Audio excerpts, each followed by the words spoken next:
plane had half an hour's stop in Albuquerque. Time enough for a fast breakfast. Then I saw the headline. Cooch was a very good friend. He'd always told some pretty tall stories, but this time I had the feeling he'd gone too far. In fact, far enough to get into serious trouble. I headed for the Circle J ranch. Dallas would have to wait. Maybe Cooch had seen a flying saucer, only I was very doubtful. Cooch, by habit, was prone to make the new West as exciting as the old. Cooch's latest tale had become a national headline, and that, in the eyes of some people, could cease to be funny. It's been a long time since you were here, Mr. Lanyard. I wish I could make it more often. Oh, by the way, I don't have any riding clothes with me. Well, it's all right. We have a men's shop at the annex now. Good. Is Cooch around? I'd like to talk to him. He's at the stables. Old Cooch. He's a sly one, all right. Certainly knows how to get publicity for the ranch. Our business has doubled since that story broke in the newspapers. Everybody wanting to see a flying saucer. Maybe they will.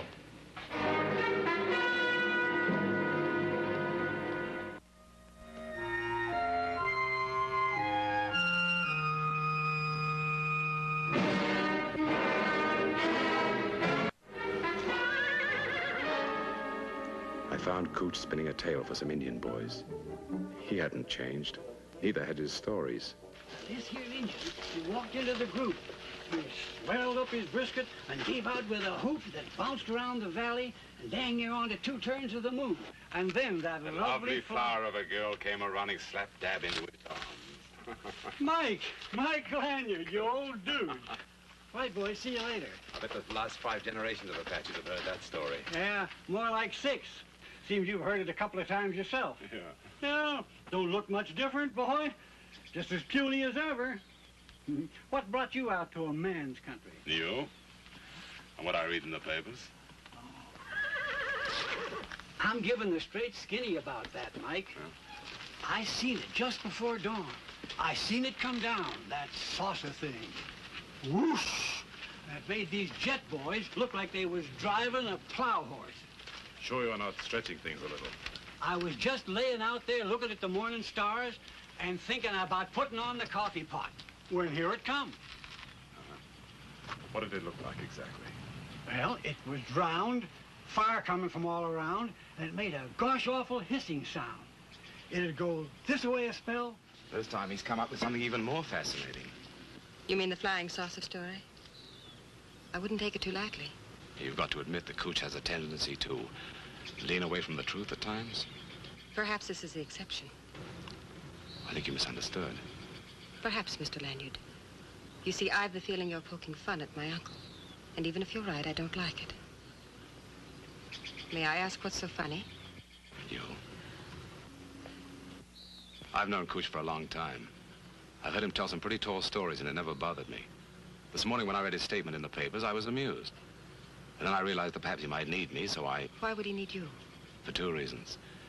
If his story's true, he's probably the only living person who's been that close to a saucer. And maybe that isn't healthy. And if it's not true, he'll have a lot of explaining to do to the authorities. I'm terribly sorry. I'd never thought about it that way. I'm glad you're here.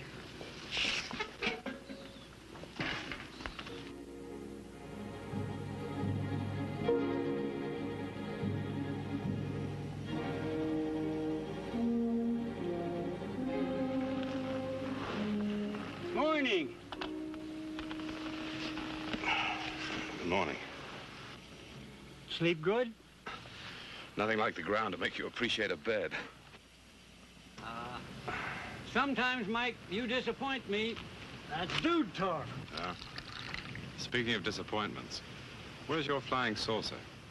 I was sure we'd see it. Exactly where was it when you saw it? And you do believe me, Mike?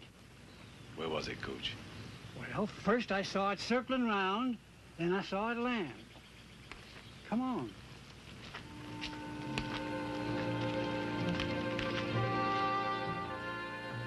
I wondered how long it would take Cooch to tell me it was all a joke, but he played it straight. He walked me over some rough ground, and he told me how he'd spotted the saucer. Cooch had to be kidding, and I knew it. I also knew that I had to find a way to keep him out of the trouble he was headed for.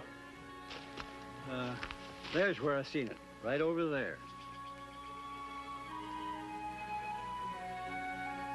Let's go see if it left any marks. It couldn't have left a mark. Oh, why not? Because, Mike, it never touched the ground. It sort of hung suspended, just about 2 feet over the ground. What about the men you said you saw? They got off the ship. They had big heads and tiny bodies. Let's check for their tracks. Or were they suspended too? Okay, Mike. I didn't see any men. I made that up. But honest, I seen the saucer. It was plain as day. It didn't stay more than a minute, but I swear it's like I say. It landed and hovered over the ground. I guess I was so scared I froze to the earth. But I saw it, and you've just got to believe me. I can't say that I believe you, Cooch. I can't say that I don't. But you and I have a job to do, and we better do it fast. What kind of a job, Mike? Well, you realize, of course, that by now your story's been flashed all over the world. I didn't know it would be when I told the local reporter, but I guess you're right. And you know that so far no one's ever come up with an answer to flying saucers. Guess so. Out here, Cooch, sleeping on the ground, looking up at a sky filled with stars, a man's imagination can run away with him. It gets so that anything seems right and possible. I don't blame you, Cooch. But I want to be sure no one else does. That's the job you said we got to do. Yeah. We're going back to the ranch. Then we're going to call your local reporter. You're going to tell him you thought things over. If you've decided what you thought was a flying saucer was really a falling star. If you think that's the thing to do, Mike, I guess I'll have to do it. But I swear to you, it wasn't no falling star. As we started back to camp, Cooch was upset. I wondered if it was because I didn't believe him, or if it was because I'd caught onto his joke. Either way, I didn't like it. I don't like a friend being a fool, or being made to look like a fool. All right, Cooch, let's go, huh? You go, Mike. You've got a date with Judy. I've got some tall thinking to do. You call the reporter, tell him to be at the ranch later. I'll give him a new story. Like you said, the one about the falling star. Okay, Cooch. I'm sorry. Nothing to be sorry about. If you don't believe me, I know it's next to impossible for anyone else.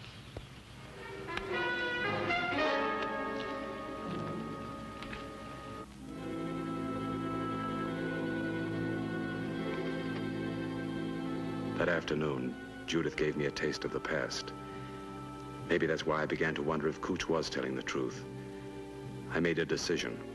Cooch was a friend, and right or wrong, I was going to go along with him. No reporters, no new statements. If the world believed he saw a saucer, why should I prove it a lie? This is only one of the caves in this part of the country, Mike.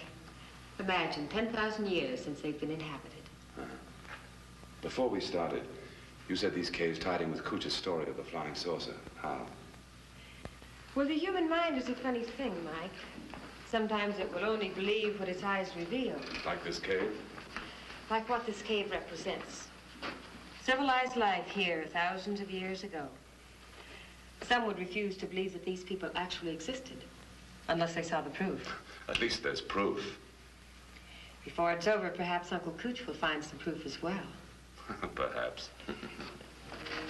I thought Cooch would be happy when I told him his flying saucer story was okay with me. Only I figured wrong.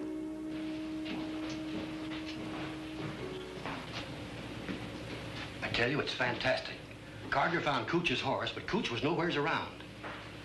He wouldn't leave his horse in the desert. I know. Mike, what time did you leave Cooch? Early this morning. He said he wanted to do some thinking. Said he'd get back to the ranch later. Did he seem okay? Yeah, he seemed okay. I knew those flying saucer stories would get him into trouble. Don't do a man any good to talk too much. He'll be back. I think you're taking this too seriously. Do you really, Mike? Remember, you said it might not be healthy. I'm worried. In fact, I'm frightened.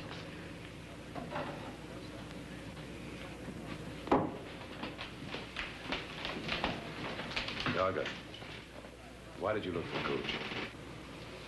Well, he had an appointment to take some of our dudes for a ride. Ain't like him to forget.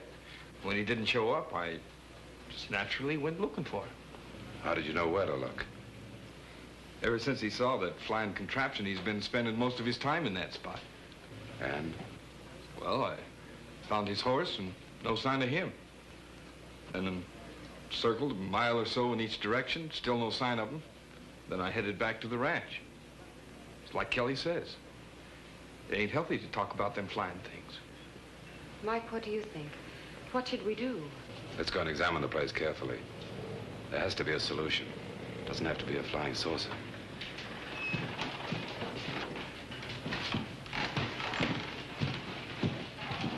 Wait for me outside, buddy.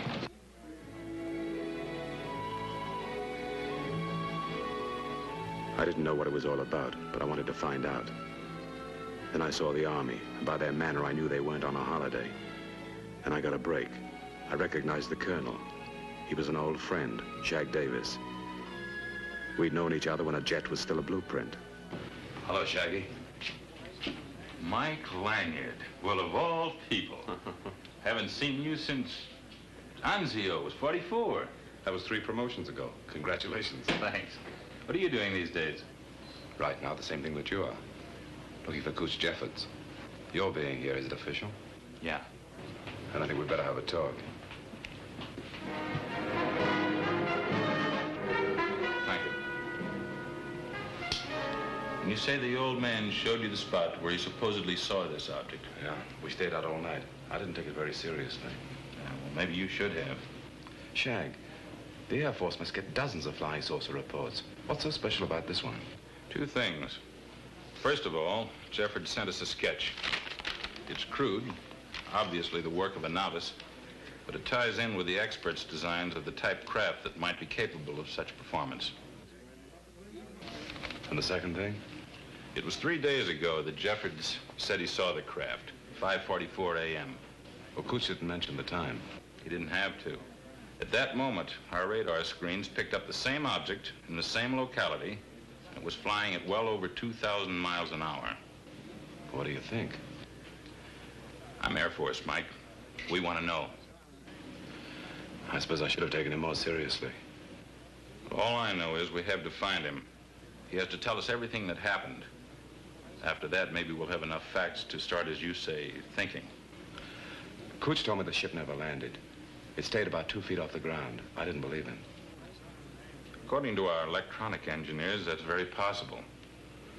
You know, Mike, when something hits your radar screens at over 2,000 miles an hour, you quickly learn to believe things that might otherwise be incredible. Right now, I need Cooch Jeffords. We headed for Cooch's camp.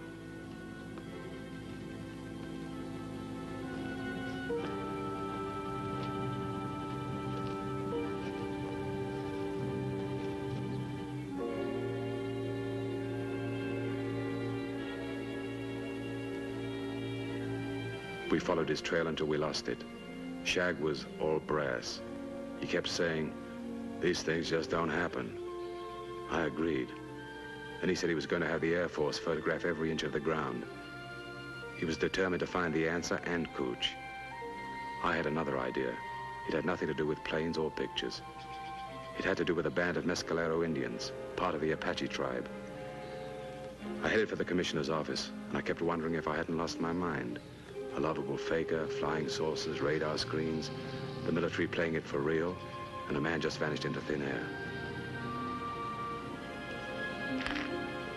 The commissioner gave me the name of the Mescalero chief, and he said something else. The chief was as modern as today, and a college graduate. All I hoped was that he hadn't forgotten how to track a trail almost as frail as a whisper. I am Charles Longbow. My name's Lanyard. This is Miss Jeffords. Of course, Big Tail's niece. Who? Big Tail is the name our people have given Mr. Jeffords. His stories have earned it for him. The commissioner told us you were the chief here. I am known as the chief. We came to ask your help. Cooch Jeffords is missing.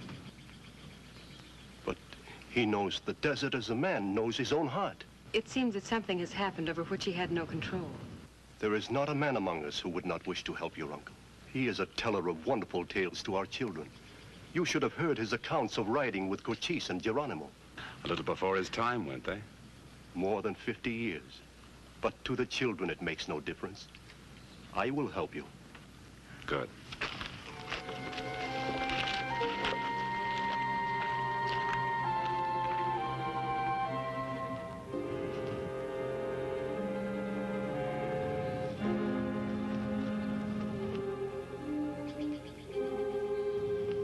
Longbow hadn't forgotten how to follow a trail. He followed Cooch's prints for at least 2 miles. Then even he lost them. Longbow suggested we start afresh the next day. It wasn't hard to see that he was worried. The next day we started out again. This time Shag joined us.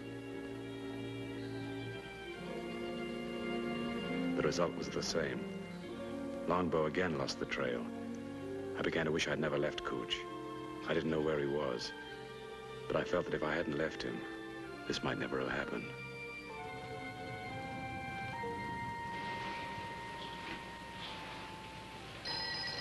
I'm afraid we're not going to find him. A man just can't vanish into thin air. If I remember correctly, you didn't believe Cooch's story either. Colonel Davis, Washington's on the phone. Will you take it here or in your room? Right here will be all right. Colonel Davis. Right. Goodbye. Air reconnaissance reports their photographs show nothing. And the Pentagon asked just one thing: find Jeffords. We must find him. We must.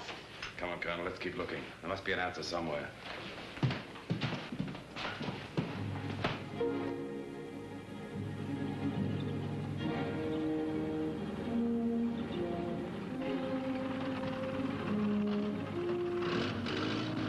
For days we've been searching for Cooch without any success. And the Air Corps hadn't been any more successful. I didn't have the answers, but I didn't believe a man could vanish into thin air. I suggested searching the caves. Anything was better than just waiting and wondering. We went through several caves. I was almost ready to call it a day, but I couldn't. I knew I'd never be able to forget Cooch's face when I'd said, "We'll call it a falling star." I wasn't very proud of myself. Then we found a cave almost hidden. If this was it, what besides Cooch would we find? But it was like all the others, empty. These caves are very interesting. I'd like to come back again sometime when my mind's more at ease. Well, I don't believe anyone's been in here for hundreds of years. Mike, I thought you'd like to know. Before we started out this morning, I received confirmation on our first radar report from 2 other bases. You mean actual flying saucers? No, I didn't say that. The report simply confirms some object moving at a speed in excess of 2,000 miles an hour. You can understand why it's important for us to find Cooch Jeffords. Yeah. I shouldn't have left him alone. Now, there's no use blaming yourself. Maybe we'll get lucky. Maybe we'll find him. I hope so.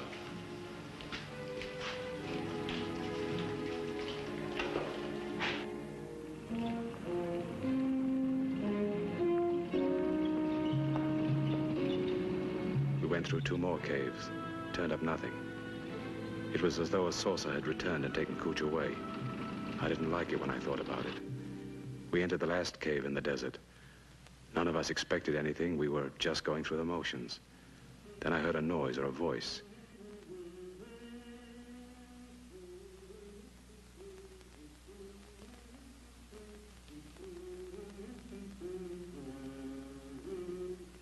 We headed for it, and I saw Cooch. He wasn't in trouble. He didn't even seem unhappy. I had been responsible for his disappearance, so I turned to Shag and said, "He doesn't look any the worse for wear." How can he possibly explain this ridiculous action? Believe me, he'll have an answer. Do me a favor, will you? What? I was responsible for his disappearance. Let me handle it. It's irregular, Mike, but you've got the ball. Thanks.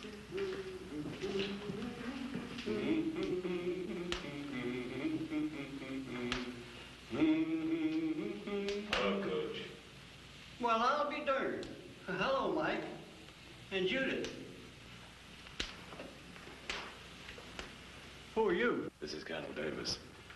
He was sent from Washington. He wants to talk to you.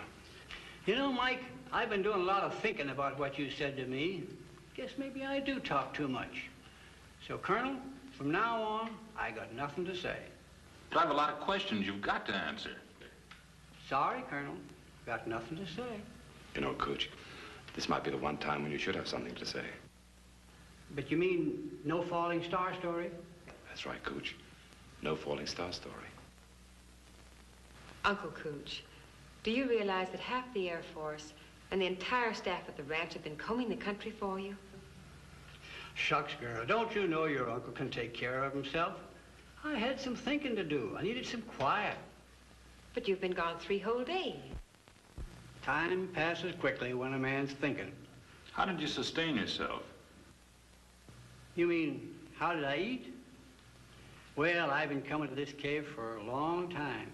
Each visit, I'd store a little more grub. Got enough stored away now to last for a long while. But why?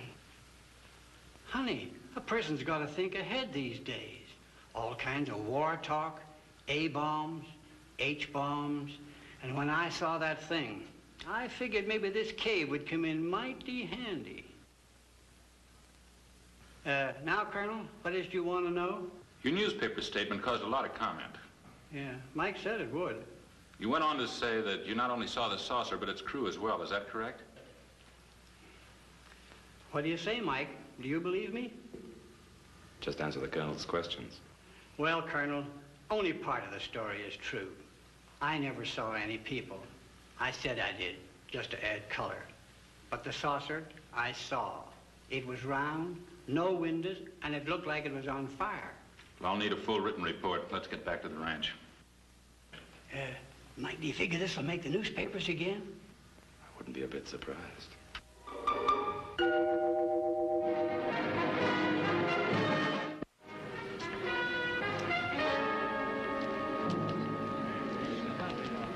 Uncle's become somewhat of a celebrity. Well, that's right. And from the look of him, he's not going to let his public down. I only wish he'd settle down long enough to answer a few questions for me. What do you expect? It's not every day a man sees a flying saucer. Then you do believe him? Huh? Who am I to doubt it? Especially when radar reports confirm unknown objects flying at over 2,000 miles an hour. Colonel, do you believe in flying saucers? It isn't important what I believe, young lady. It's only important when men like your uncle can give us clear reports on what they've seen or found. Then over a period of time, we can eliminate the imaginary part and sift out the facts. Those facts will eventually do away with conjecture and become workable and usable knowledge. God willing. Well, I know I saw a flying saucer. Who knows? Maybe the Air Force knows it, too. Better